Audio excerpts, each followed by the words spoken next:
ईश्वर का ध्यान कहाँ और कैसे किया जा सकता है? ईश्वर का ध्यान कभी भी सार्वजनिक स्थलों पर नहीं किया जा सकता है। ईश्वर का ध्यान सदैव एकांत स्थान पर ही किया जा सकता है। मंदिर केवल ईश्वर के दर्शन करने के लिए और भजन कीर्तन करने के लिए ही हैं। मंदिर में बैठकर आप ईश्वर का ध्यान नहीं लगा सकते हैं, क्योंकि मंदिर सदैव सार्वजनिक होते हैं और मंदिरों में निरंतर भक्तों का आना जाना चलता रहता है, जिसके कारण ध्यान विचलित हो जाता है और ईश्वर पर ध्यान लगाना कठिन कार्य हो जाता है।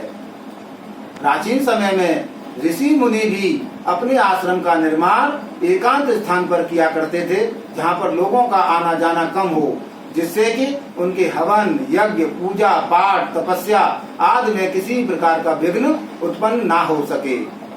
प्राचीन समय में कुछ राजा महाराजा भी ईश्वर की प्राप्ति करने के लिए अपने राजपाट को त्याग कर वनों की ओर प्रस्थान किया करते थे और एकांत स्थान पर बैठकर ईश्वर की प्राप्ति करने के लिए ईश्वर का ध्यान किया करते थे।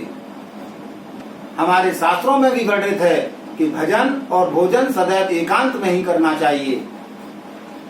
यदि आप लोग भी गृहस्थ जीवन में रहकर ईश्वर का ध्यान अर्थात आराधना करना चाहते हैं, तो आप स्वयं अपने घर में एकांत स्थान का चयन करके ईश्वर का ध्यान अर्थात आराधना कर सकते हैं। जय श्री राम।